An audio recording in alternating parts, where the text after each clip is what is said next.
ಶನಿದೇವರಿಗೆ ಶರಣಾಗಿ. ಶನಿದೇವರಿಗೆ ಶರಣಾದರೆ ನಿಮಗೆಂಥ ಅಘೋರವಾದಂಥ ಕಷ್ಟಗಳನ್ನು ಕೂಡ ಅವನು ಬಗೆಹರಿಸ್ತಾನೆ. ಹೇಗೆ ಅಂತಂದರೆ ಸಾಕಷ್ಟು ಜನ ಹೇಳ್ತಾ ಇದ್ರು ಮಾಟ ಮಂತ್ರದಿಂದ ನಾನು ತುಂಬ ನರಳ್ತಾ ಇದ್ದೀನಿ ಅಂತ ಹೇಳಿದ್ರು. ನೋಡಿ, ಮಾಟ ಮಂತ್ರ ಅನ್ನೋದೇನಿದೆ ಎಲ್ಲರಿಗೂ ಕೂಡ ಅದು ಪ್ರಯೋಗ ಮಾಡಲಿಕ್ಕೆ ಆಗಲ್ಲ.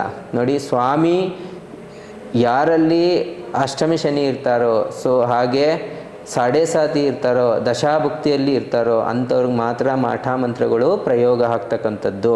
ಹಾಗೆ ಇನ್ನೊಂದು ವಿಷಯ ಏನಂತಂದರೆ, ನಮ್ಮ ಕರ್ಮಗಳು ಜಾಸ್ತಿ ಇದ್ದಾಗ ಮಾತ್ರ ಅವು ನಮಗೆ ಅನುಭವಕ್ಕೆ ಕಾಣ್ತಕ್ಕಂಥದ್ದು. ಹಾಗೆ ಇನ್ನೊಂದು ಏನಂತಂದರೆ, ನಾವು ಒಳ್ಳೆ ಕರ್ಮ ಮಾಡಿದಾಗ ಯಾವ ಮಾಟ ಮಂತ್ರನೂ ಕೂಡ ನಮಗೇನೂ ಮಾಡಲ್ಲ. ಯಾಕೆ ಅಂತಂದರೆ ಮಾಡಿದವ್ರಿಗೆ ಅದು ರಿವರ್ಸ್ ಆಗಿ ಹೋಗುತ್ತೆ. ಅಷ್ಟು ಸುಲಭವಾಗಿ ಯಾರನ್ನೂ ಕೂಡ ಬಿಡೋರಲ್ಲ ಅವರು. ಯಾಕೆ ಅಂತಂದರೆ ದೇವತೆಗಳನ್ನು ಕೂಡ ಅವರು ಅಷ್ಟು ಸುಲಭವಾಗಿ ಬಿಟ್ಟಿಲ್ಲ. ನಾವು ಮನುಷ್ಯರು ಯಾವ ಲೆಕ್ಕ. ಅಷ್ಟು ಜನ ಹೇಳ್ತಾ ಇದ್ರಲ್ಲ, ನಾವು ಮಾಟ ಮಂತ್ರ ಮಾಡೋರು ಚೆನ್ನಾಗೇ ಇರ್ತಾರೆ ಅಂತ. ನೋಡಿ, ಈ ಥರ ಎಲ್ಲ ಥರ ವ್ಯಕ್ತಿಗಳ ಮುಖಾಂತರ ಸ್ವಾಮಿ ನಮ್ಮನ್ನು ಸಾಕಷ್ಟು ಪರೀಕ್ಷೆಗಳನ್ನ ನಾವು ಎದುರಿಸ್ಬೇಕಾಗುತ್ತೆ. ಅವ್ರು ಕೊಡ್ತಾರೆ.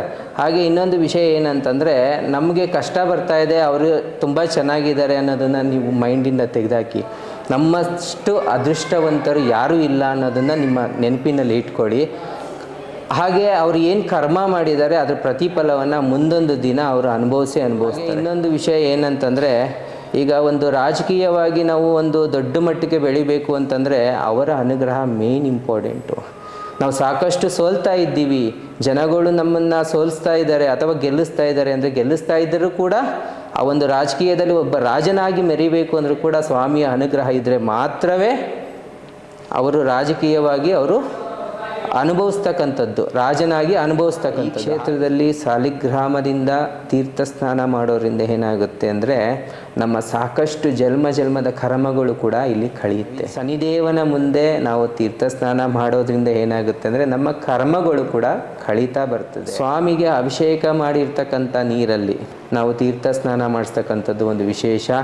ನೀವು ರಾಜಕೀಯವಾಗಿ ದೊಡ್ಡ ಮಟ್ಟಕ್ಕೆ ಬೆಳಿಬೇಕಾ, ಈ ಕ್ಷೇತ್ರದಲ್ಲಿ ಬಂದು ಶರಣ. ಸಿನಿಮಾ ರಂಗದಲ್ಲಿ ಒಂದು ದೊಡ್ಡ ಪ್ರತಿಮೆಯಾಗಿ ಬೆಳಿಬೇಕಾ, ಈ ಕ್ಷೇತ್ರದಲ್ಲಿ ಬಂದು ವ್ಯಾಪಾರದಲ್ಲಿ ನೀವು ಪ್ರಗತಿಯನ್ನು ಕಾಣಬೇಕಾ, ಶನಿದೇವನಿಗೆ ಶರಣ. ನೀವು ಏನೇ ಕೆಟ್ಟ ಕರ್ಮಗಳಿಂದ ಸಂಪಾದನೆ ಮಾಡಿರ್ತಕ್ಕಂಥದ್ದನ್ನ ದಾನ ಧರ್ಮಗಳನ್ನು ಮಾಡೋದ್ರಿಂದ ಏನಾಗುತ್ತೆ, ಅದು ನಮ್ಮ ಕೆಟ್ಟ ಕರ್ಮಗಳನ್ನು ಕಳೀತಕ್ಕಂಥದ್ದು ಈ ಒಂದು ಕ್ಷೇತ್ರದಲ್ಲಿ ವಿಶೇಷ.